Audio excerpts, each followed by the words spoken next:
നായർ ഐക്യവേദി ജയ് ജയ് അവകാശ സംരക്ഷണ യാത്ര ജയ് ജയ് നായർ ഐക്യവേദി ജയ് ജയ് അവകാശ സംരക്ഷണ യാത്ര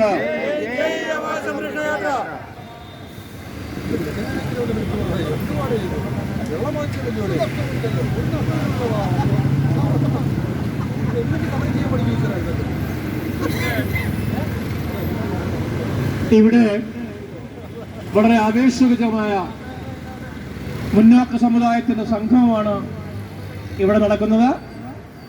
അടുത്തതായിട്ട് ചരിത്രപരമായി ജാഥയെ അഭിസംബോധന ചെയ്യുവാൻ ആരാധ്യനായ ഹൈറേഞ്ച് NSS താലൂക്ക് യൂണിയന്റെ ആരാധ്യനായ ചെയർമാൻ ശ്രീ മണിക്കുട്ടനെ സർവാദരവോട് കൂടി പിടിച്ചോളും.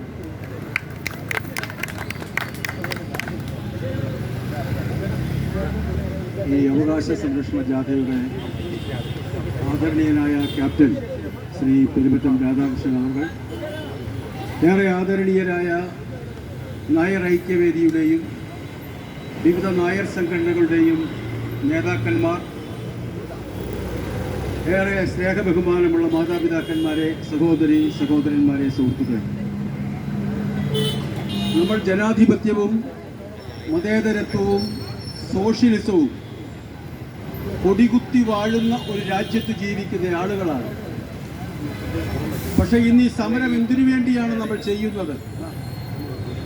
ഗവൺമെന്റുകൾ ആ രാജ്യത്തെ ജനങ്ങൾക്ക് ആനുകൂല്യങ്ങൾ നൽകുമ്പോൾ കുറച്ചാളുകളെ നിങ്ങൾ ഇന്ന ജാതിയിൽ ജനിച്ചവരാണ്, അതുകൊണ്ട് നിങ്ങൾക്ക് ആനുകൂല്യമില്ല എന്ന് പറയുന്ന ആ വിവേചനത്തിനെതിരായി സ്വാതന്ത്ര്യം കിട്ടി നിരവധി പതിറ്റാണ്ടുകൾ കഴിഞ്ഞിട്ടും തെരുവിലിറങ്ങി സമരം ചെയ്യേണ്ട ഒരവസ്ഥയിലേക്ക് ഒരു സമൂഹത്തെ വലിച്ചിഴച്ചതിൻ്റെ ഉത്തരവാദികൾ ആരാണ്?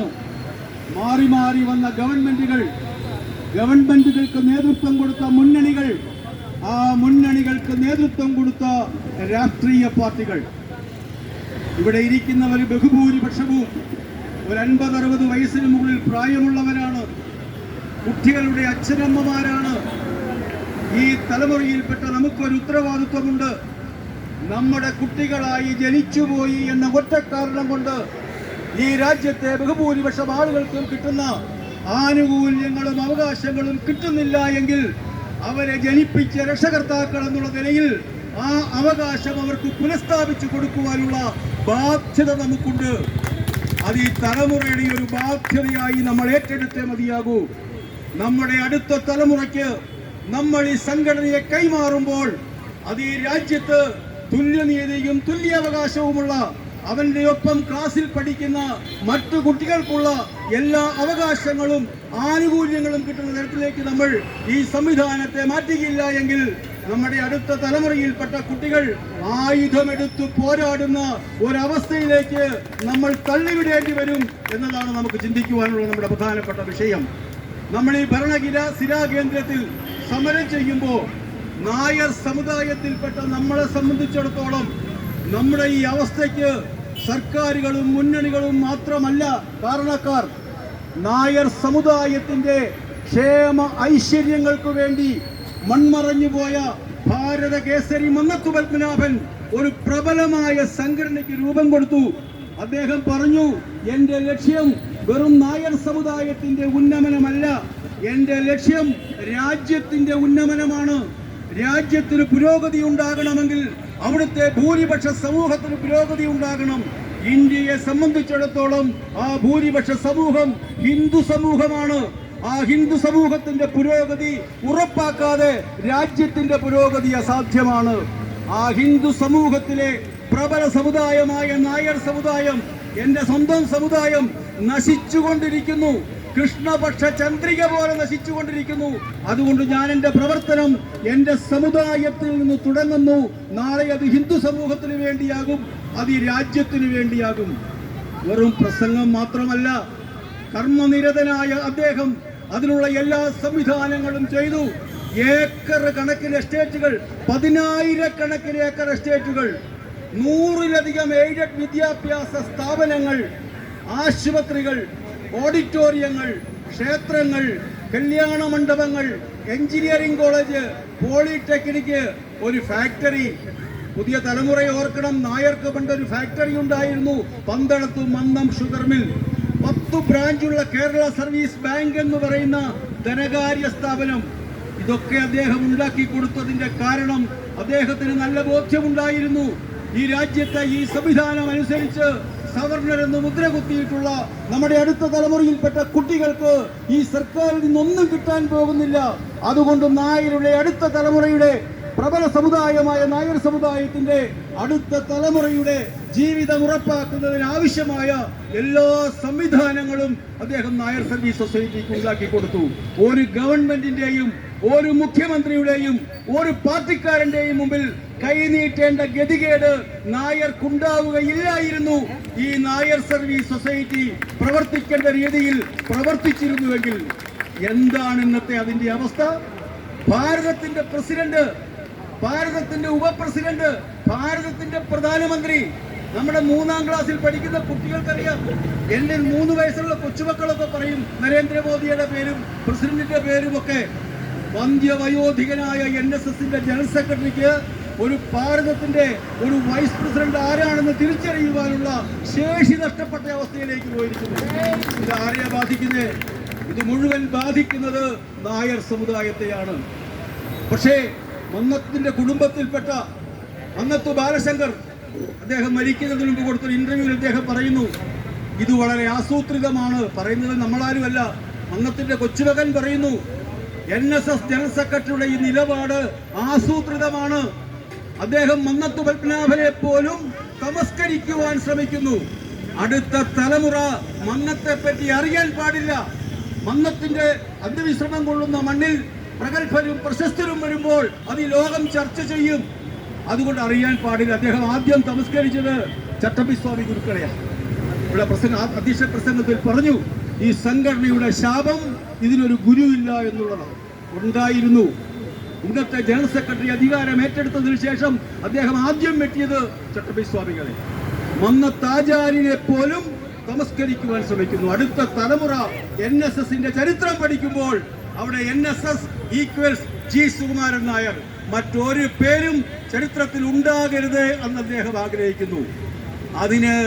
അതിന് സ്തുതിപാഠകരായിട്ടുള്ള മാധ്യമങ്ങൾ, അതിന് സ്തുതിപാഠകരായിട്ടുള്ള ഗവൺമെന്റുകൾ, അതിന് സ്തുതിപാടുന്ന രാഷ്ട്രീയ പാർട്ടികൾ, അതിന് സ്തുതിപാടുന്ന മുന്നണികൾ. ഈ ഭരണകേന്ദ്രത്തിൽ ഇരിക്കുന്ന ഇപ്പോഴത്തെ മുഖ്യമന്ത്രി 2 ചങ്കൊണ്ടെന്ന് പറയുന്ന ശ്രീ പിണറായി വിജയൻ അവരുടെ ഞങ്ങൾ പോയി കണ്ടു. ഞങ്ങൾ എന്ന് പറഞ്ഞാൽ NSSന്റെ മുൻ രജിസ്ട്രാർ ഉൾപ്പെടെ, NSSന്റെ മുൻ വൈസ് പ്രസിഡന്റ് ഉൾപ്പെടെ, 4-5 മുൻ ഡയറക്ടർ ബോർഡ് അംഗങ്ങൾ ഉൾപ്പെടെ, ഏതാണ്ട് 4-5 യൂണിയൻ പ്രസിഡന്റുമാർ ഉൾപ്പെടെ പോയി കണ്ടു. കണ്ടിട്ട് പറഞ്ഞു, ഈ സംഘടനയുടെ പോക്ക് ശരിയല്ല. ഇന്ന് ഈ ഗവൺമെന്റ് വിചാരിച്ചാൽ 8 വർഷം വരെ തടവ് ശിക്ഷ കിട്ടുന്ന കുറ്റങ്ങളാണ് NSSന്റെ ജനറൽ സെക്രട്ടറി ചെയ്തിട്ടുള്ളത്. 2013 കമ്പനി ആക്ട് അനുസരിച്ച് അക്കമിട്ട് എഴുതി കൊടുത്തു.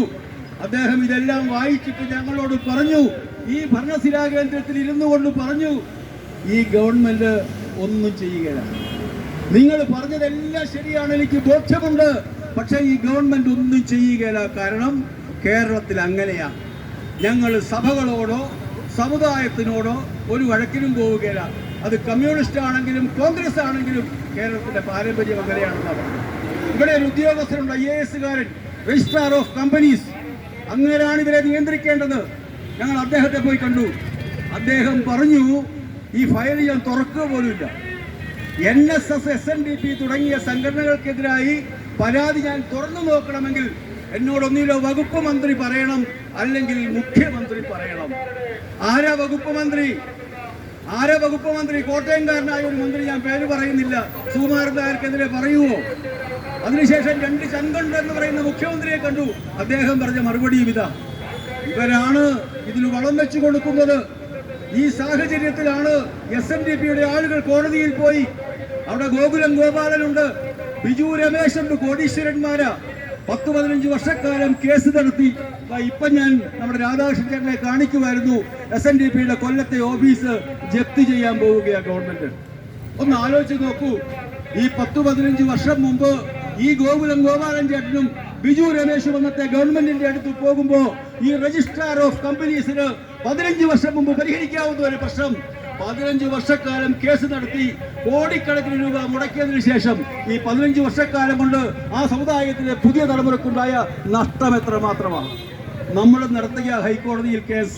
നമ്മുടെ കൂടെ ഗോകുലം ഗോപാലൻ ഇല്ല, നമ്മുടെ കൂടെ ബിജു രമേശ് ഇല്ല. അത്താഴപ്പട്ടിണിക്കാരായ പാവപ്പെട്ട ആളുകൾ, ദിവസക്കൂലിക്ക് പണിയെടുക്കുന്ന ആളുകൾ, അവരൊക്കെ കൊടുക്കുന്ന 1, 2, 3 രൂപ വെച്ചുകൊണ്ട് 4 വർഷമായി കേസ് നടത്തുക. ഹൈക്കോടതിയിൽ NSSന്റെ കേസ് 66 പ്രാവശ്യം മാറ്റിവെച്ചു. മുഖ്യമന്ത്രിയും രാഷ്ട്രീയ പാർട്ടികളും മാത്രമല്ല, കോടതിയും അങ്ങനെ തന്നെയാണ്. ഞാൻ ദീർഘിപ്പിക്കുന്നില്ല, ഞാൻ അവസാനിപ്പിക്കുകയാണ്. അത്രമാത്രം രൂക്ഷമാണ് നമ്മുടെ പ്രശ്നം, അത്രമാത്രം രൂക്ഷമാണ് നമ്മുടെ പ്രതിസന്ധി. ഈ ഒരു സാഹചര്യത്തിൽ എല്ലാ സ്വത്തുവകകളും കൈകാര്യം ചെയ്യുന്ന നായർ അനുഭവിക്കേണ്ട മുഴുവൻ സൗഭാഗ്യങ്ങളും അനുഭവിക്കുന്ന ഇതിൽ ഇടപെടാൻ ബാധ്യതയുള്ള നായർ സർവീസ് സൊസൈറ്റി മൗനം പാലിക്കുമ്പോൾ ശ്രീ പെരുമറ്റം രാധാകൃഷ്ണൻ ചേട്ടന്റെ നേതൃത്വത്തിൽ സമാന ചിന്താഗതിക്കാരായ സംഘടനകളെയെല്ലാം കോർത്തിണക്കിക്കൊണ്ട് ഈ വിഷയം ഈ തെരഞ്ഞെടുപ്പെടുത്ത വേദിയിൽ പൊതുസമൂഹത്തിലേക്ക് ചർച്ചയ്ക്ക് വിടുവാനെടുത്ത തീരുമാനത്തെ തീർച്ചയായും നമ്മൾ ശ്ലാഘിച്ചേ മതിയാകൂ, പിന്തുണ കൊടുത്തേ മതിയാകൂ. അതാണ് ഹൈറേഞ്ചിൽ നിന്നും ഒരുപറ്റം ആളുകളെ ഇന്ന് ഈ വേദിയിലേക്ക് എത്തിച്ചത്. അതുകൊണ്ട് ഈ സമരം ഒരു തുടക്കം മാത്രമാണ്. ഇതൊരു 1-2 ആഴ്ചകൾ കൊണ്ട് തീരുമാനിച്ച സമരമാണ്.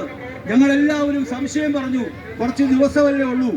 പക്ഷെ തിരഞ്ഞെടുപ്പിന് മുമ്പ് ഇത് നടത്തിയേ പറ്റൂ എന്നുള്ള അദ്ദേഹത്തിന്റെ നിശ്ചയദാർഢ്യം വളരെയധികം റിസ്ക് എടുത്ത് സംഘടിപ്പിച്ച ഒരു പരിപാടിയാണ്. എന്നിട്ട് പോലും ഇന്നിവിടെ വന്നിട്ടുള്ളത് തിരുവനന്തപുരത്തുകാർ മാത്രമല്ല, കേരളത്തിന്റെ എല്ലാ ജില്ലകളിൽ നിന്നും വിവിധ സംഘടനകളുടെ പ്രതിനിധികൾ, അയൽ സംസ്ഥാനത്തു നിന്നുള്ള പ്രതിനിധികൾ. ഇത് പ്രതിനിധികൾ മാത്രം പങ്കെടുക്കുന്ന ഒരു പ്രതിഷേധ സമരമാണ്. ഈ ഗവൺമെന്റിനോട്, അതിന് നേതൃത്വം കൊടുക്കുന്ന മുന്നണികളോട്, അതിന് നേതൃത്വം കൊടുക്കുന്ന രാഷ്ട്രീയ പാർട്ടികളോട് ഞങ്ങൾ പറയുന്നു, ഇതൊരു തുടക്കം മാത്രമാണ്. ഇതൊരു വിപ്ലവത്തിലേക്ക് പോകും. ഞങ്ങൾ ഇത് ഈ തലമുറയിൽപ്പെട്ട ഞങ്ങളെ സംബന്ധിച്ചിടത്തോളം ഇതൊരു ജീവൻ മരണ പോരാട്ടമായി ഞങ്ങൾ എടുക്കും എന്ന കാര്യത്തിൽ യാതൊരു സംശയവുമില്ല. ഈ പോരാട്ടങ്ങൾക്ക് ഹൈറേഞ്ചിലെ നായർ സമൂഹം, ദിവസക്കൂലിക്ക് പണിയെടുക്കുന്നവരും തോട്ടം തൊഴിലാളികളും ഒക്കെയാണ്. പണം കുറവാണ്, പക്ഷേ ആത്മാഭിമാനമുള്ള അരിക്കൊമ്പന്റെ നാട്ടുകാരായ ഹൈറേഞ്ചിലെ നായർ സമൂഹം ഇതിന്റെ അവസാനം വരെ ഇതിനൊപ്പം ഉണ്ടാകുമെന്ന് പറഞ്ഞുകൊണ്ട് ഈ സമരത്തിന്, ഈ പ്രക്ഷോഭത്തിന് നേതൃത്വം കൊടുത്ത മുഴുവൻ ആളുകളെയും അഭിവാദ്യം ചെയ്തുകൊണ്ട് അവസാനിപ്പിക്കുന്നു. നന്ദി, നമസ്കാരം, ജയ് ജയ്.